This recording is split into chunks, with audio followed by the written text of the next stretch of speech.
Hello, rookie card collecting friends. Victor, the rookie card specialist, here with Bobby Burrell, who has been deemed a hobby historian, not self-proclaimed, hobby proclaimed.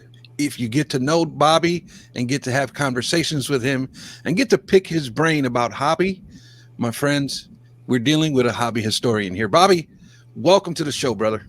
Hey, Victor, how are you doing? I'm doing good, man. How you been? I've been great. Busy. Did you watch the Super Bowl? What'd you think? I sure did. Actually, it was one of the best games I've seen in a long time. I really like when the score is close. I like seeing it come down because with football, you don't have all those games that, you don't have the elimination. It's one game and that's it. If you lose, the best team can lose against the worst team. So it was nice to see it go down close, and then they played the extra 15 minutes. And it was yep. Yeah, I enjoyed the game too, man. But I wanted to running through the middle in that last little bit. What the heck happened there? Yeah. It's amazing. That's he was MVP. So for that reason, he's getting to that point of legacy, right? That GOAT status. You can kind of see. I noticed. It seemed like in the fourth quarter, when his back was up against the wall, he came through in the clutch, and it's like everything he did was right, whether it was a pass, a running, this, that, or the other. He just, all of the fourth quarter and all of the overtime quarter is just not through the whole game, surprisingly. Yeah, he just, my goodness. So I think he's getting up there to that legend status, or if he probably is already, I would say. Anyways, I brought Bobby into the show. Bobby and we have a close relationship. Bobby and I talk on occasion. And I like to use Bobby. I shouldn't say use, but I love to bounce ideas off of Bobby because he gives me honest feedback, number one. And but also his experience and his knowledge in the hobby are very important to have especially in the work that I'm doing. Relationship aside, he's an asset to what I'm doing. He's a tool where he's like sharpens me on occasion, and we get together and we kind of like sharpen one another. But I love Bobby and the relationship that we have. And I also have a soft spot, a heart for people who are starting businesses. And Bobby is one who recently released a database that, and we're going to look at it here in just a moment. But it's something that you have to see it to understand it, and really, if you are a vintage hockey collector, or if you get into merchandise and that type of thing, this is a must go to. Bobby, why don't I just let you kind of explain what we have and what you have to offer? Yeah, sure, Victor. Well, basically, I've written 3 books in the past. So this is, I guess, the evolution of a new book. Rather than getting into a book, I decided to do a website and an app, and put the repository of information all in the app, because you're unlimited to space. That's the best part. So I can go forward and just keep adding more pictures, do longer write-ups. When you're contrived with a book, because you can only write a paragraph, and every page costs you money, and then shipping is just outrageous too. So the app is nice and easy. So going forward, it's all cards, all merchandise, and food issue from 1990 from 1910 to 1990. That's where I specialize in. After 1990, we went through the boom. There was a lot of production of stuff that I really never got into, but there's enough history there to satisfy any vintage collector. Okay. And I want us to take a look at it real quick. Let's just go through it. Let me bring it up here. All right. This is, if you log in. Now, let's just start with that, with the login, Bobby. Let's start with. Well, we can start with the name first, and that's NEEDUUM. It's NEEDUUM.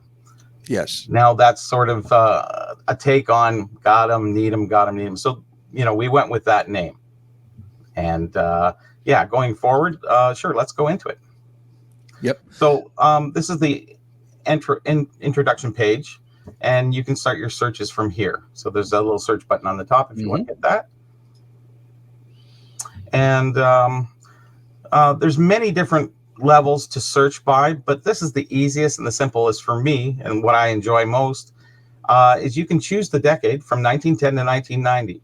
Now, in the next group down, you can see what collection type. So if you just want to see the cards, you can select the cards. If you want a food issue, select that. But if you want any, which means all, it covers every card, every collectible, everything in a search list coming back to you through that.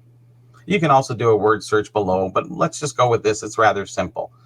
So what would you like to search, Victor? Let's do something with Wayne Gretzky. Okay, so mostly the 80s would have Wayne Gretzky, so let's select 80s. And they did a lot of food issue. He was in a lot of promotion. So why don't we hit the food issue, the second one over, and then hit the top button to go. Now this covers every 80 issue that was food issue or related with along with a food or a company product. Not that it was sold in a souvenir stand. It would have to be through a specific company, generally as a premium. So we have a full list of, you can keep scrolling down because there's so many different issues. For sure. And all the variations to those issues are there too. Anything gum related, anything cereal related, sliced cheese related. it's all in here. So for a Wayne Gretzky collector, this is like heaven right here to see all of this. Oh, yes. Yeah. And more will be added because there's a lot of items that are very selective for Gretzky that weren't issued through food. And it's almost somewhat regional. So those will be added as time goes on. So there's lots more to look forward to. So let's go up to the Nielsen's hot chocolate. That's a pretty popular one. If you just want to go up a little bit more, and there should be a hot chocolate tin coming up. There it is. Yep. 8283 Nielsen's hot chocolate. So if you purchase hot chocolate, be it in the tin or in the box, there was a mail away contest. So if you wanted to mail in for a mug, you could get a Wayne Gretzky mug. So if you scroll down, we can see all the different premiums that are added into there. So all of those are right there. So you have a jersey, a mug, a mail away form. But to the right, if you take a step to the right, let's have a quick look at the top first. So we'll go to the set write up. So what is written about it? So you drop down write up of all the information that you need for this set will be there.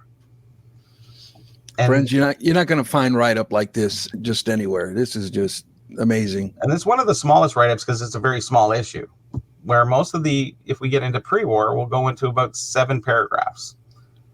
That goes into detailed information about the company, where they were located, what they did, if there's a printer that we found out where they got them printed, and just taking it to the 11th degree.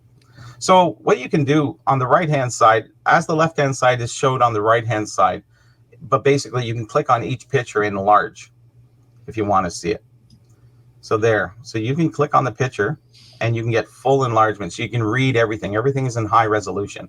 And if you actually click on the item and hold it, you can move it around and enlarge a little bit larger. So yeah, if you want to focus more on what you're seeing. So just click away from it. You can go back down to the list.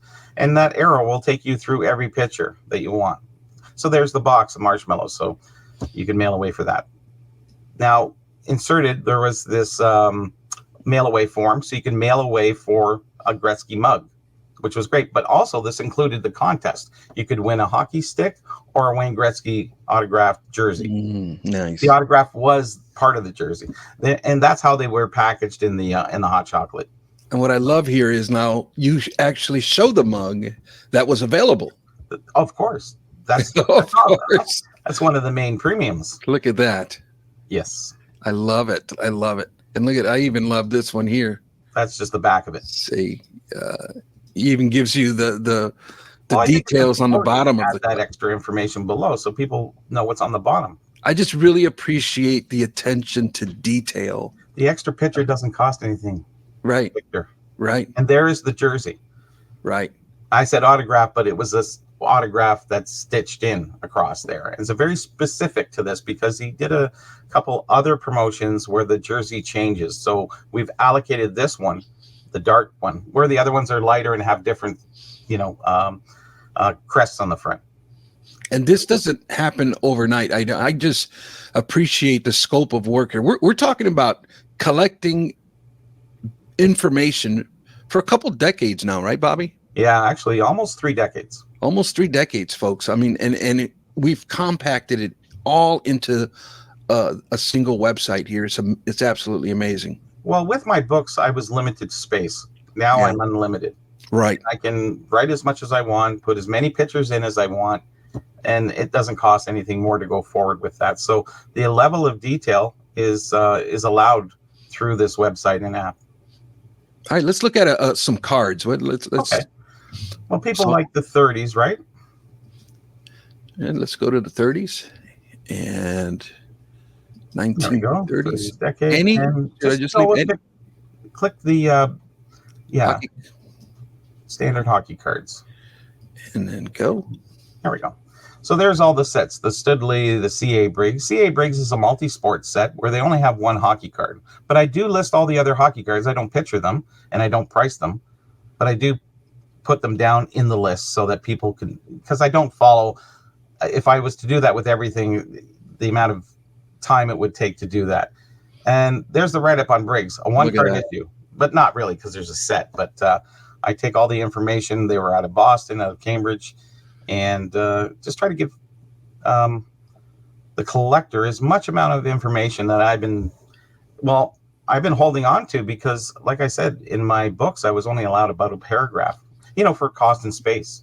So this opened that wide up. And you give not only the details of the historical data and the cards and the merchandise, but this functions also as a price guide, correct, Bobby? Yes, everything is priced. Everything is priced. Everything is priced, and I've been following prices, especially on the rarer items.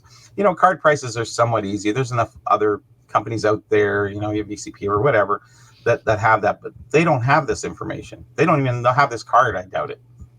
And I don't want to get into weeds too far, Bobby, on your process, but how give us a little bit of details as much as you can on the prices of things. How do you accumulate that information? Well, for the past 20 odd years, you follow and see how many come to market.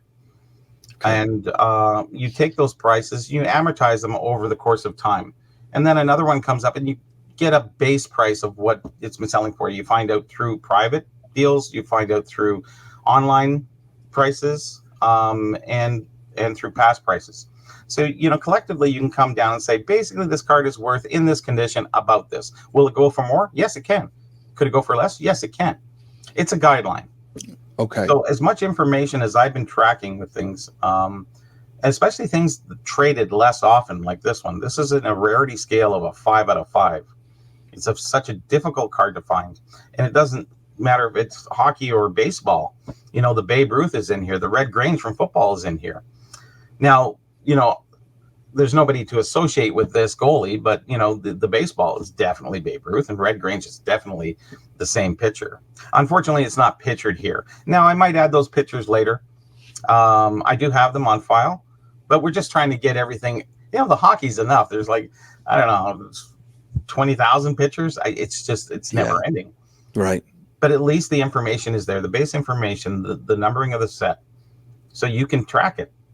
If you're collecting the set, and it is a hockey app, but you can still put those markers there, because there's the round where the price is. There's a round thing. You can click those and save it to your set. So you can save the whole list of all your collection in here. What you need, what you don't need, it's all listed. It's all there. Awesome. You can download it in PDF. You can print it and take it to a show with you. There's so much you can do. You have web access. You have app access, be it through iPhone or Android. And we have a set criteria here. Yeah, that's getting into the finite things of the app. The categories, where it's all based, what it is, trading card. It's very rudimentary information, but still pertinent, so somebody can understand. Because remember, it's just a picture, a two-dimensional picture. This kind of gives a little bit more information, puts it into more a three-dimensional mindset. Correct. When you can get into that finite information. So just trying to help the collector as much as possible. And the prices are really just the scope of you following this market for the amount of time that you have, that really gives you that edge into this market.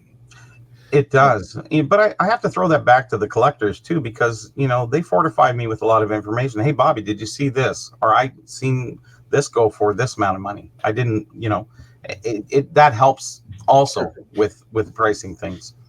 And you never exact on pricing. It's not like it's a PSA card and there's 40 of them sold every week. You can't price it that way. But you can surely estimate. Some you can, because they're so rare and so obscure. You get some of those short prints, they're $25,000-$50,000 a card. You don't know, and I won't price those unless they can consistently come up, in which they really haven't. Some have 1 or 2 copies have come up in 30 years, so it's very hard. It's price out Mickey Mantle 10. Like, who knows what it's going to go for? Yeah, Honus Wagner. So if you found a Honus Wagner, how do you price it? It's like, who knows? Who knows? Right. That information is not out there, but it's here on NEEDUUM. Now, I did notice, because I was playing around with it, I did notice you have some identifiers on cards that are actually rookie cards. And how do you? Well, let's go to that yellow button at the bottom to back up one. Okay. And we'll go to the Canadian chewing gum. That's a regular base card in red right there. Yeah. Mm-hmm. So this year has rookie cards, but they're actually all in bold. So all the rookie cards are in bold. If you're a Hall of Fame member, down the middle there, you'll see Hall of Fame member. If you're a goalie, you'll have a G beside your name. Okay. And that's how it's all broken down into. I go through 2 prices because of the difference. Okay. And we get into mainstream issues. So this is considered a mainstream hockey issue. I find really difficult to identify pre-war rookie cards. It's pretty difficult. Well, stop right there. We can look at the Ebby Goodfellow. He's a rookie card. It's in bold. Below is not John Ross Roach. He is not a rookie card, so you can see it's regular. It's not bold at all. Okay. So it actually, in this case, it doesn't show up so much. But when you're going through and running through regular fonts in the color and the boldness, there's no boldness. And then you hit the rookie, and you see it'll stand out a lot better. But because this was the first year issued for 4 companies who issued hockey, they all came out in 33, 34 for some known reason. We don't know. But it'll look differently that way. But there's a whole set. You can scroll right down. Yeah. And scroll down to the bottom there. And this is the whole set. The whole set is in here. Front and back are all on it. All the pre-war have that. So we end up at the wrapper. Now, the wrapper I put $3,000 on. Now, I owned this wrapper a decade or 2 ago, and I sold it for $2,500. So I estimated it would be worth probably around $3,000 for a wrapper. Just for a wrapper. Hockey's rare. You still have some big players coming in. And this wrapper just recently sold on Classic Auction for $13,000. What? And I can't. How do you estimate that? Right. You never know when 2 people are going at it, and it's the only one known. The only one known. And it's made of glassine, and they do make that note in the write up that glassine tears almost like a cello. It's like rice paper, very thin, but it kept the moisture out of gum, which was a key point. And so did the wax wrappers. Why they went with that? Maybe a salesman came in and said, "Hey, try using this," or they're always checking for different products. Maybe the colors print better on this. We don't know, but it was kind of a surprising thing. I couldn't believe it. I guess I sold it 2 decades too early. Yeah. And then there's Mailway premium games. All the games are pictured. Everything is pictured. So not only will you have every wrapper or every variation of wrappers, you'll also have all the premium Mailaways too that are in there. That's even in just the cards. They're not listed in the premiums because they're associated to the card sets themselves. Man. Yeah. The level of detail here is amazing. Yeah, 55 in English and 95 in math. So that the details are good. Love it. And like I said, you can search anything out that you that you want. You can go down to a criteria search and just search out something like, so let's go to the word search. Just go down one level below where it says, there it is, basic text search. So type in this word screen art, SCREEN art, all in one word. Now it's called Cowan Tiles, but it was Screen Art, which is the real company name. So, okay, so it comes up, it's in the 60s decade. So we have to click the 60s because maybe more than one will come up. And then it's Screen Art. So you want to click it to go in. That's your selection. There's only one, so that's why it's a selection alone. So these tiles, these 5-inch by 5-inch tiles were issued in 1962 by a company, but they didn't get official licensing, so they were destroyed afterwards.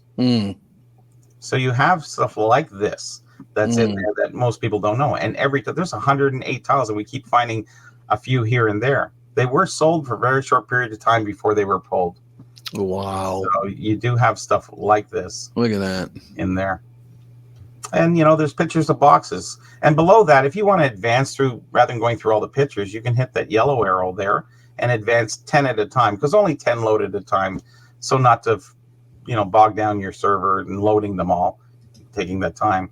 So you can see it advances, 5 of 12 pages. So there's 12 pages worth. By the time you go through every card, you want to get rid of that. And eventually, I think we're going to put it where you can go right to the end. Now, this in Western Canada, somebody ended up with a few boxes and they in a restaurant, and this was they used the tiles in a bathroom. Now, these are the pictures that are priceless. Yeah, and this happened. I think this was about 15 years ago. The guy showed me pictures and he said, "Hey, somebody got this bathroom." And I said, "I'm keeping those." So how do you go wrong with this? And this is where the level goes beyond. It goes beyond the regular information. Right. And I love that. Back it up. Yeah, you can see a couple other pictures. That's okay. Oh, you wanted to go further? No, that's all right. Okay. Because it just never ends. I can keep talking about it because it's a passion of mine, but also yeah. I love it, Bobby. I just want to show the level of depth that we go to, and that it's does that help anybody? No, but it's another form of entertainment for the hobby. Absolutely. And all of this is entertaining for the hobby. All the food issue, and people don't realize how much some of the food issue is worth. Some of those tiles are, $1,500, $2,000, $2,500 a tile. Yeah. You get into Gordie Howe and some of the coaches. There was a lot of money in that bathroom. Yes, there is. Oh yeah, thousands. But back then, 10 cents each, maybe. And the merchandise. I never even thought of merchandise even having a secondary market. But when you look through there and you see what the amount of stuff that has been created and the market that there is for it, it's just like, this is an entirely another world here. And I know Carlos will pick on you and call them, what does he call them? Trinkets. Yeah. But no, there's an actual market for merchandise, especially in the vintage side of things, right? Yeah, and I think that, cards are almost easy in a sense. We've documented most of the sets. We've seen most of the boxes, most of the wrappers. What else is there? Yeah. And then you start delving into the other stuff, where I started to delve in that 20 years ago. I loved, point of sales stuff, advertisements from different companies. They're very unique. In today's world, you're limited on your licensing. But back then, all these little small companies, and there was an unlicensed product there that kind of snuck through. Very rare, but even still. Yeah. But the other information that we have is just, it's amazing what is really out there in original advertisement, and small little companies that, like Fanatics owns everything. But I think you should open it up, because look at the past history of all the food issue and all the merchandise that were issued that couldn't afford a license today. Yeah. So now you get everything that's made in China, and they made 10 billion of them. It becomes uncollectible down the road. Like, everybody's got one. Whereas back then, they risked a lot, making a product and hoping that it would sell. And there was no market research or anything. They were just going, hey, we make football helmets. Why don't we try hockey helmets or something? Or, so they would just try. Yeah. And I give kudos to a lot of those companies that went against the grain and did that. And Bobby, I've wanted to ask you too, because I've you've taken on the role here even of like an entrepreneur, and I've always been curious on like what is the origin story, not just of Needham, because you kind of explained that already, but even in your books and that sort of thing. What How did that start? What inspired you, and how did it evolve? I guess it first started that, I've always been in the hobby since I was a kid, but Mhm. I kind of got serious as, eBay came around, and, I started looking into collecting certain things, and I really liked the packs and wrappers and boxes. That was sort of my thing when I first got back. I was not concerned so much about the cards, although they were there. I just wanted that level of rarity above that. And certainly I took it on. That really inspired me. And then I realized that there is no way of looking all this stuff up. Nobody had done anything. I'll give Dr. James Beckett credit for his guides, but they never got into the wrappers or the boxes or a lot of the food issue, let alone merchandise. And Mhm. I really wanted to find out. And I added it along the way. I also included non-sports. Anytime I would learn something, I would look at the Canadian non-sports side. So that's how I got to learn a little bit of everything. And once you learn a little bit about something, it almost helps you with the other thing too. And I've advanced to that degree where I think the hobby is better off knowing this information. It creates a marketplace, it creates a place to go where you can find out what something is and why it's selling. Or, you ever bought something and the guy didn't know what it was? Well, this app, it'll pay for itself in itself by just finding one item a And year. let's talk about paying for itself, Bobby. Give us the structure of what something like this costs. Okay, Needham is it's based on a 6 month membership, and it costs you $30 for the 6 months, so $5 a month. So I think Can't. we're about as low as we can go, and it's most apps are probably $10 to $20 out there on average, and the amount of work that's went into this app, let alone developing it, um, it's really about the time spent that we've invested into the app to so that people can have. We'll never make millions of dollars from it. We'll never make really much at all, but the information is out there, and we're trying to give it to people at a minimal cost without adding advertisement banners running all over the place. And we didn't want to do that, so we're just $5 a month. It's about as cheap as you can get, and it's jam packed with the amount of information that we have added for hockey and CFL. CFL is done, and Andy is my partner in this, and he asked me to. After I did my last book in 2015, he said, "Did you want to get into doing an app?" Because CFL wasn't strong enough to do by itself. There's not enough information. There certainly is, but not enough following. He needed hockey to help it, and I said no for the first year, and then a year after, I said, I've had a lot of information. Yeah, maybe we should do this. And like 6 years, 7 years later, I thought we'd be finished in a couple months. Honestly, here's the information. And then I started rewriting, and I started going deeper and deeper. And because I could expand that information, because I'm not limited to printed page space. And, one thing led to another. And now we're at that point. Did we release it a little early? Yes. Because is it satisfying to me? No, not to my degree, because I'm a 10th degree person.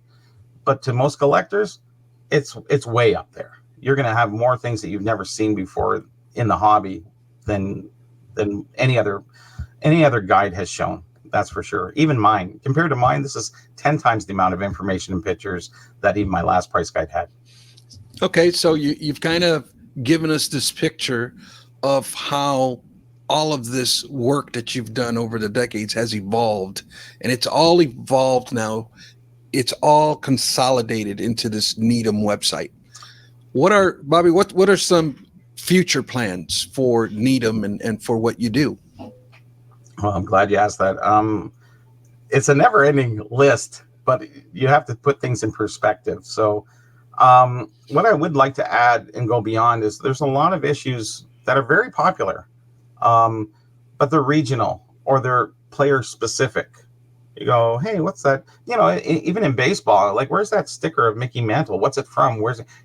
So if I do a section for Gretzky or I do a section for Bobby Hull or whoever going forward, I think that's important that that be documented. And that's another focus. But also the regional issues, the deep regional, the small things, like the Minnesota North Stars putting out these little records in their programs. Like, yeah, but they're collectible and they're really important to the Minnesota guys, but maybe not so much to the other people. Or maybe they'd want to know about it. And how would they know about it?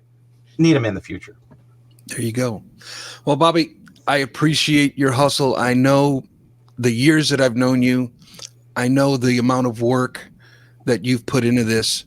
And I respect the work that you've done, the scope of body that you've done for the hobby throughout the years, because you're no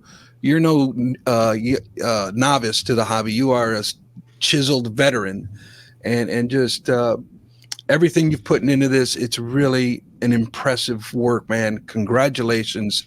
I wish you nothing but the best for your future, man.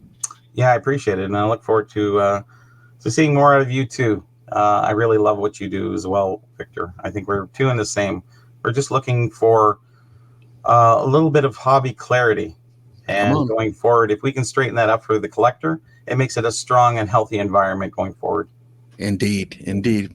Well, that's going to do it for this episode. Appreciate everybody tuning in. I hope you enjoyed this. If this is your thing, check out NEEDUUM.com. That's NEED, because I was searching for it at first and I was only using one U. So make sure it's a double U.